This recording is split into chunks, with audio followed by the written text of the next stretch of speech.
Just start somewhere and try to review and try to work through examples. Okay, so here we are. They're asking us to calculate the GDSR. Okay, so in this case, you actually have everything you need, and that formula, this formula is on your formula sheet. So I'm just gonna point you to it. The yellow formula sheet, I would strongly advise you bring that too, right? There's the GDSR. It tells you that you're taking your mortgage payment, your property taxes, and your heating. They're all in monthly amounts. And you divide all of that by the monthly income, multiply that by 100. Okay, so it is there. So we take our mortgage payment, which is already a monthly amount. Our property tax is already a monthly amount. This we need to work with. So 2100 divided by 12, 175, I believe. Yeah.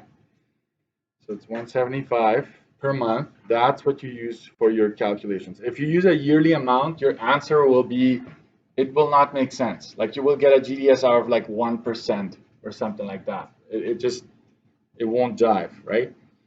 And so your income is 3,000. The monthly income is 3,000. It's a monthly amount.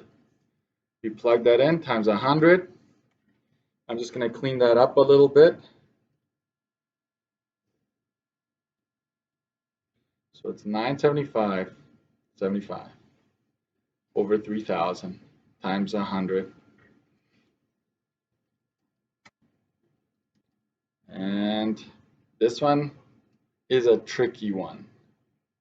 525, so it's 53%, right? Do you qualify for the mortgage? Technically not, because we talked about no, because the GDSR is greater than 32%. That's the key here.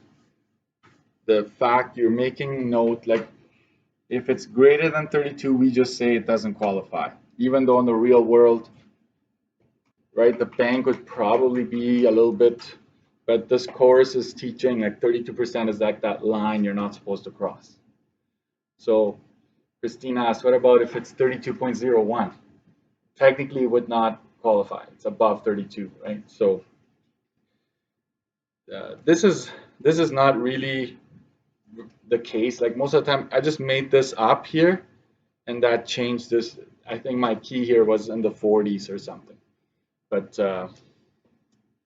that is what it is. Okay. Maybe I should just talk about this one here real quick. You have a gross monthly income of 3,400. You wish to purchase a property that has a listed monthly taxes of 185 and monthly heating of 175. What's the maximum monthly mortgage payment you can afford?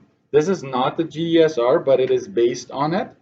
So maximum payment, this takes you back to the beginning. Like, let me just point you to it. Right here on page 32, there is a formula for maximum housing cost that you can spend. So that's like on all three. And then there's a formula for maximum payment, which is basically taking that answer here. You subtract the monthly heat and the monthly tax from it.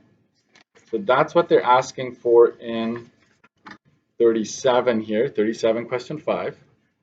So you go 3,400 times 0.32 minus the taxes minus the heating. Right, you subtract those two from that maximum you can spend on housing, and that leaves you with the maximum mortgage payment you can make.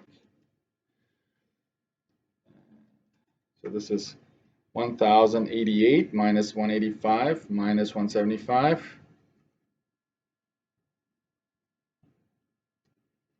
And that is 728. Sorry, 728 per month. So it can be up to that much per month, but not above it, because then you technically wouldn't qualify. So that is that.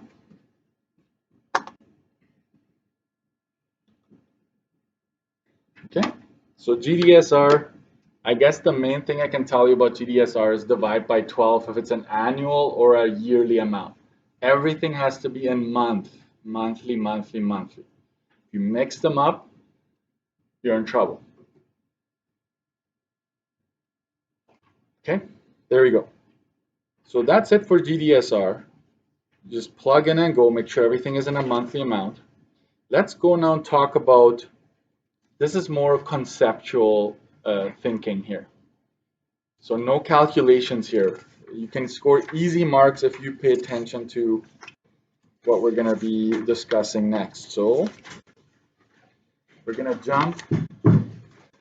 Morning, Dino. You want to grab one of each? Thank you. We're going to jump a little bit. 1 second here. Page 17. So we're going back in time a little bit.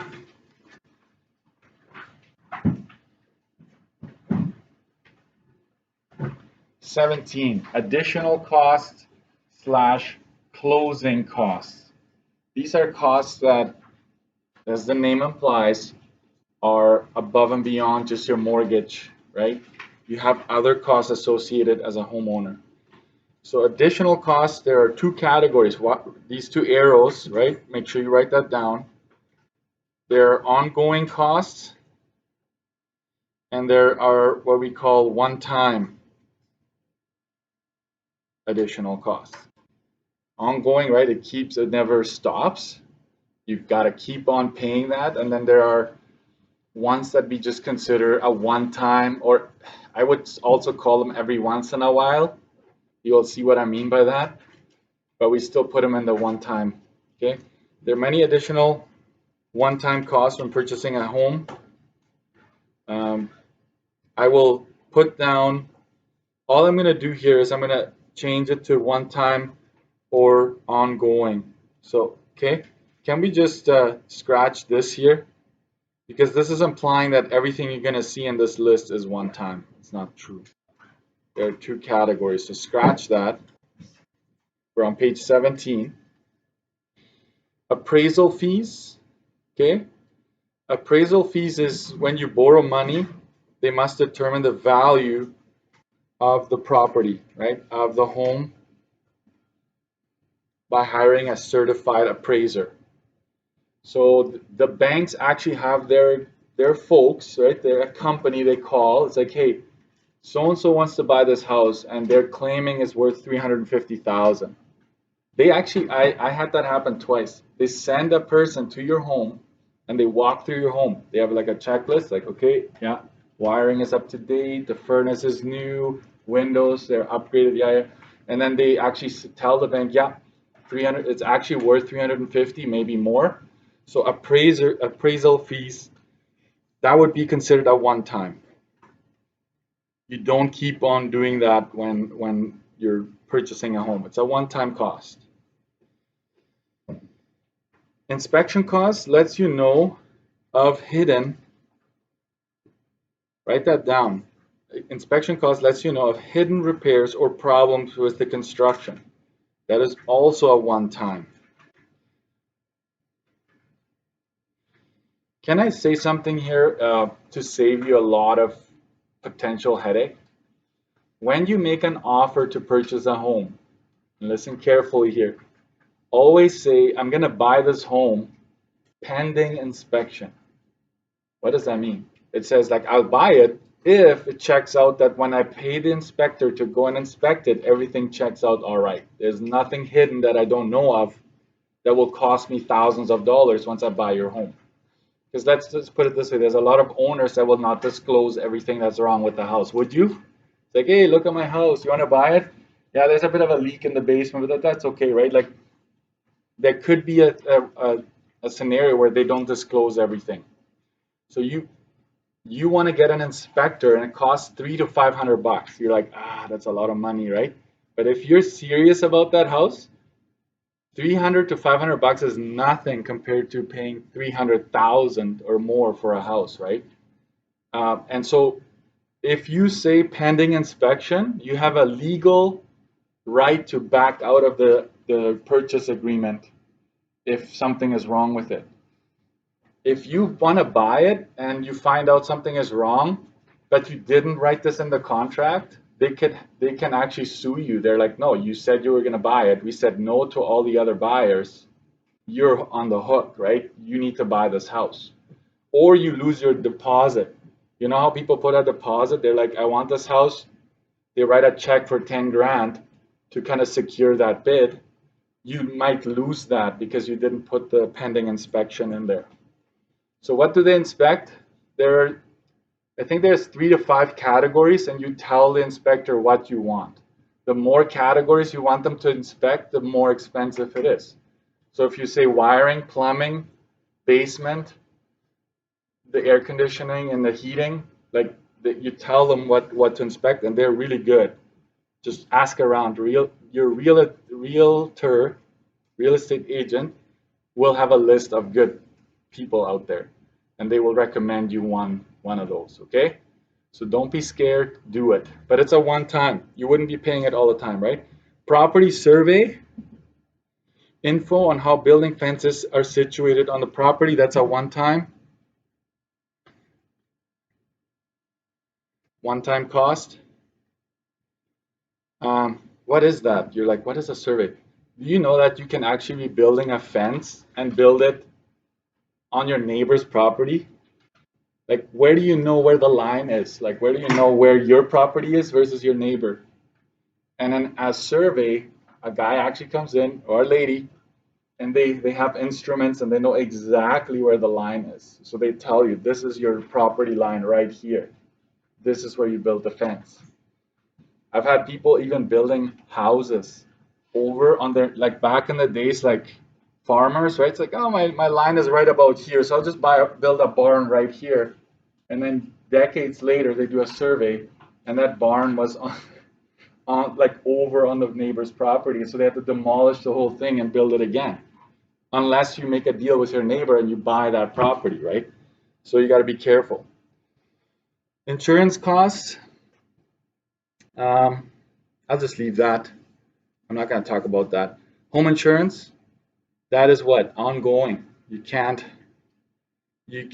shouldn't go without home insurance. That's very important. Like, you have to be insured all the time. Land transfer tax, what would you say is that? Ongoing or one time? Let's see if you remember. It only happens once. Ben, were you going to say that? Yeah. One time. It only happens when you purchase that property. That's the one time. Interest adjustments, I'm not going to talk about that. Prepaid property taxes. So property taxes, let's just underline that, is ongoing.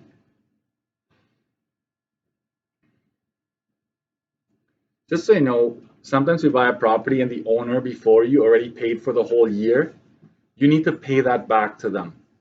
That's what I'm saying here in this little thing. Legal fees. You know what? Let's do this. Legal fees. Let's just put lawyer fees. Let's see if you can guess this one. Lawyer fees. Would you have to pay that ongoing or one time? One time. Yeah, you don't get a lawyer on a regular basis. It's a one-time thing. So I'll ask you, hey, would this be an ongoing or one time? You kind of just use common sense sometimes. Moving expenses, one time. Service charges, like hookup of utilities, that'd just be a one time.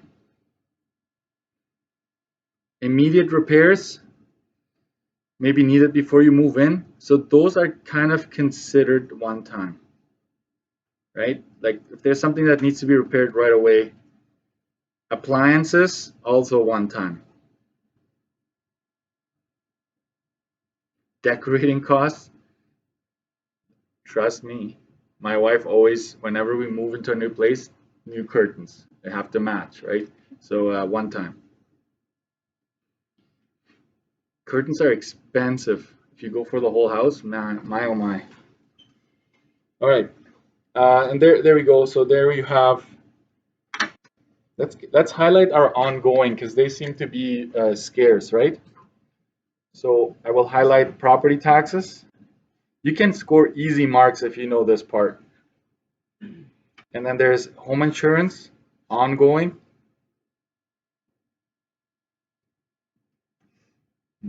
That's basically it on this page.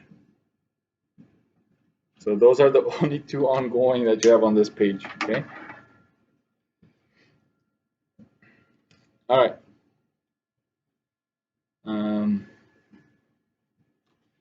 That's it for this page. Let's keep going a little bit.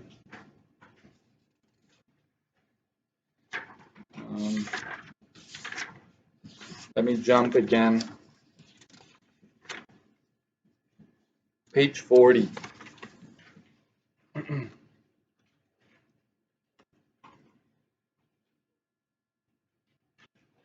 Page 40, home maintenance. Two categories, okay? Grab a highlighter. And there's, how about we do that right at the top here? Right at the top, two arrows. We're gonna go preventative. And the other one would be emergency repairs. You should be doing preventative maintenance to avoid costly emergency repairs. So we put that in two categories. Okay, so preventative, so there's the preventative maintenance, right? What can you do to prevent bigger issues down the road? Check window wells and storm drains. Storm drains are your gutters, right? Make sure the gutters aren't clogged with leaves, right? You got to go up there and clean it every fall or every spring. I would say at the end of, like, once the leaves have calmed down, I would go and clear it before next spring, right? Because once that's all iced up and it's really hard to clean and you want it cleaned by spring, okay? Check siding for damage. You should walk around your house on a regular basis and see if there's any cracks. If let's put it this way, there's a lot of vents coming out of your house. If you walk around, sometimes with the expansion and contraction, summer, winter, the seal around those vents, like the bathroom fan, right, the dryer, that opens up. You know that mice can go in there if it's big enough. Like, it doesn't even need to be that big. They crawl up the siding and they go in there. Especially in the fall when it starts to get cold, they try to find a way into your house. That's really bad. So check the siding for any damage. Driveway and sidewalks for cracks. Have you heard of mud ruckers? Does that ring a bell? Mud ruckers? You will after this, okay? If you have a crack in your driveway, that's actually telling you that one of the sides between the cracks is probably sinking.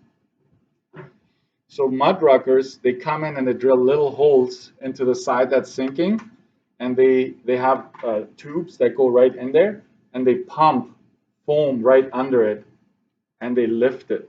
They lift and level. A lot cheaper than having to redo the whole driveway down the road. Because a whole driveway, the price of concrete, it could cost you 15 to 20 grand. That's on the low side, depending on how long your driveway is. If you call mud ruckers, they'll just lift it and they will actually conceal the crack pretty well, so it's a lot cheaper. You check your fence and your gates. Check for broken posts. Like, I actually have one. Now that it's windy, one whole stretch is just doing this because the post is cracked down here. I have to replace it in the spring, right? Check and trim any trees. Like, if the tree is going over your roof, I would cut that branch off. Like, you don't want that to fall on your roof, right? Or hire someone to do that. Check drainage around the house. Huge. You know what? A lot of people, they just think the water just miraculously goes away. But if if soil is sloped towards your house, that's really bad because the water will run towards the house, and this is your basement, right? And water, if it just stays around, I always say this, water always wins. Because water can just sit there for years and years and years until the foundation starts to crack, and then it will seep in slowly. And over years, it gets worse. So you want to get some soil or whatever and kind of like make it slope away from the house. This is exaggerated, right? But you want to make sure that the water, if any water like spring melt or whatever, it runs away from your home. So you want to make sure you check that. Check roof for damage and clear all debris. So if you have if there's one shingle that's kind of cracked, you got to replace that right away, because if water gets under it, it can damage your attic. What's in the attic? Anybody know? What's in here? Like if you were to go in the attic, like you go above the ceiling, that's the attic, right? You know what's in there? Some secrets, like secret treasures or something. There's a lot of insulation. There's about this much, probably near houses, probably this much insulation. There's a whole blanket of blown in insulation. So they actually have like a pipe, and there's a machine down there. They feed it, and it blows insulation. It's like almost like what is it made out of? I think it's made out of some of it is recycled newspapers. They blow that into the insulation, and they treat it so that it won't burn easily. But there's a lot of insulation in there.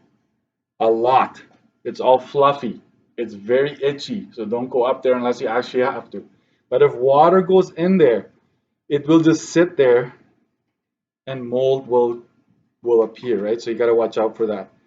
Check the chimney and make sure the vents are clear. Check caulking and weather stripping on windows and doors for leaks. You want to make sure that there are no drafts. So sometimes your door, right, wind can come through it. You can buy some weather stripping and just actually tape it against your door trim, and then it will seal it when you close the door. Check water lines and the water heater. I will say water heater, make sure, if this is your water heater, water tank, right? Make sure that you look at the bottom of that water heater for rust. If you can start seeing rust build up, and sometimes it's like a little wet, it's starting to leak, you better replace it right away. Otherwise, you can come home and your whole basement will be full of water. And there's something called a hot water tank diaper. You can go ahead and laugh. It's basically a tray with a pipe going to like the drain of your house. So if this thing ever bursts, it will go into this pan. It's like under your tank, and it will, with this hose, just safely drain into the drainage of your house. So something to watch out for. Check basement walls for cracks and condensation. I don't know how you would do that unless if you go in the basement and you see water somewhere, obviously there's a crack, right? So you got to deal with that. You can't just let it go. All of this, folks, is preventative maintenance. You know what? This is an easy one. Replace furnace filters.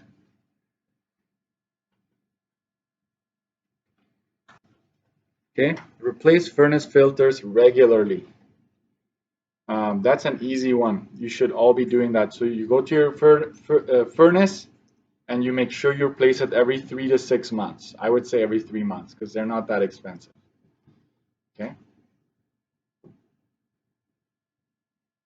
Emergency repairs. There it is, right? The heating system. This is basically the furnace. You need to replace the furnace, right? That would be an emergency repair. Hot water tank.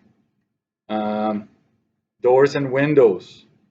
Obviously, if you don't take care of your windows, if they have a wooden frame, guys, if your window has like a wooden frame around it, make sure it's not rotting.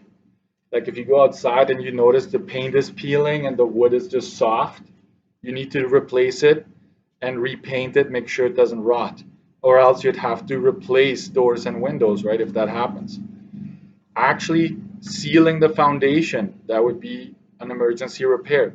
Replacing the roof, replacing the wall. I don't know, that's rare, but anyways, I know it has happened. That's why I put it in here. I just don't have time to explain all of them. Floors and ceilings, vents. Make sure your plumbing is in good working order, and replacing the electrical systems, right? I would say this with plumbing.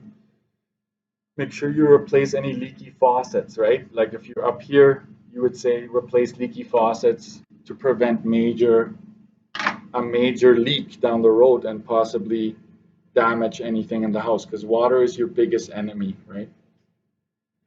So there's emergency versus preventative maintenance.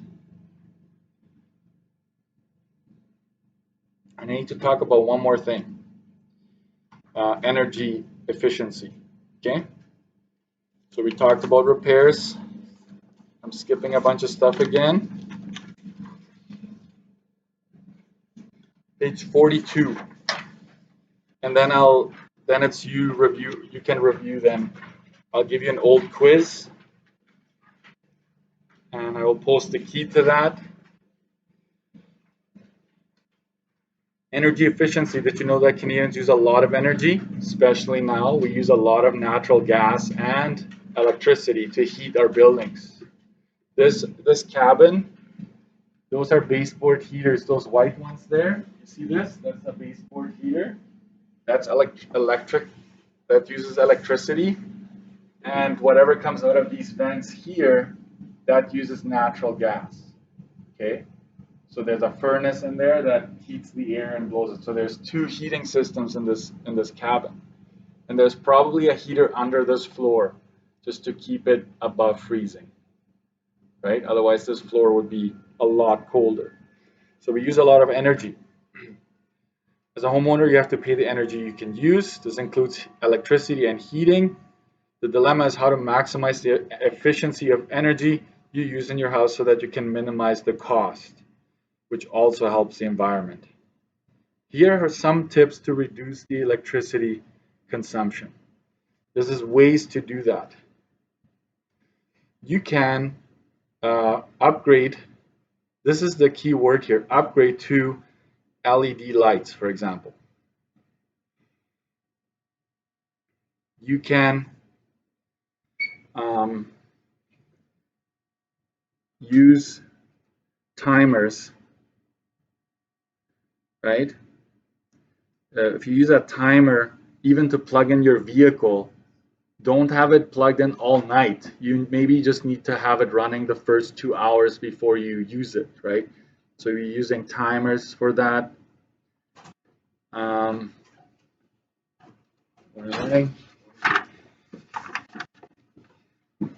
just want to check if I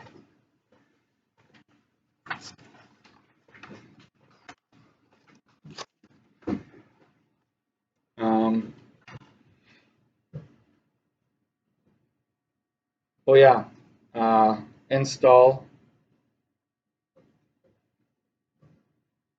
light switches with a sensor, motion sensor. You know those, right? You walk in, the light goes on. You go out of the room, it will turn off after a while. So you're not like, I have kids. It's just terrible. Like it's almost like a full-time job going after them and turning off the lights. Like they were all over the basement. Everything is on. So I actually did this in 2 rooms where there's a lot of movement anyways. I put one of those in there. So when there's no movement, it will just turn off, right? So that would also be a good one. Upgrade appliances that are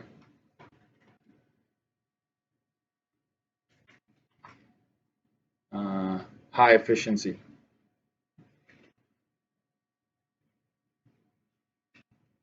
Right? Look for the star, right? I'm terrible at drawing stars, guys. Should be good with that, right? But look for the star, right? Energy Star approved. So if you get those old fridges use a lot more energy than the new fridges, right? Your dishwashers, the old ones use a lot more than the new ones, right? So upgrade your appliances. I'm just going to leave it at that. We're on page 42, Richard. We'll leave it at that. Heating, okay? There are multiple ways of heating your home.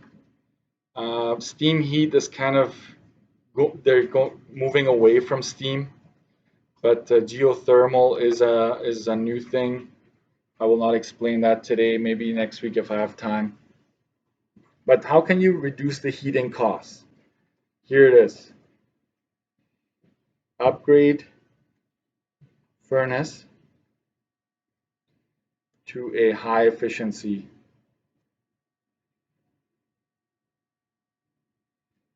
To a high efficiency one, right? So the old furnaces, they use a lot of gas and a lot of it is wasted. Not all of it gets transferred. Okay, so the high efficiency, they have a lot, they keep a lot of that heat inside. Okay, upgrade insulation.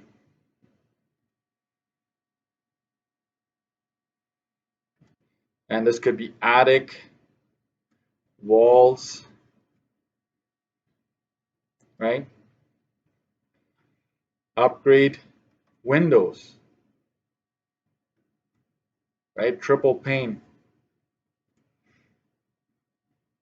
Instead of double pane, go triple pane windows. You should always check when you buy a house if it's double or triple. And you can do that if you have like something shiny, like a flashlight on your cell phone. If you light it at an angle, you should see 3 of them. Like if you light it at an angle, you should see 3 cell phones basically. Like it will mirror, and you'll see 3 of them. Then you know it's a triple pane window instead of a double pane. It keeps the heat in. Install a programmable thermostat. Programmable, right? The one I have in this cabin, actually after 5, if I stay after 5, I always feel cold because it automatically turns into night mode, so it won't heat as much, right? So you can program it to the needs of your home, right? When everybody's out working or school, maybe turn down the heat automatically, right? And then turn it back up just an hour before people are coming home. The new ones, have you heard of the Nest? The Nest thermostats, some of you probably have it in your home. They sense movement. So if there's movement, they'll keep the heat where it's supposed to be. If there's no movement, they'll automatically turn down. It will kind of like learn the behavior of the house, which is kind of creepy, but also cool, right? But there it is. Yeah, sure. I'll just move up here. And that's it, guys. That's all I'm going to talk about. Everything else I taught you.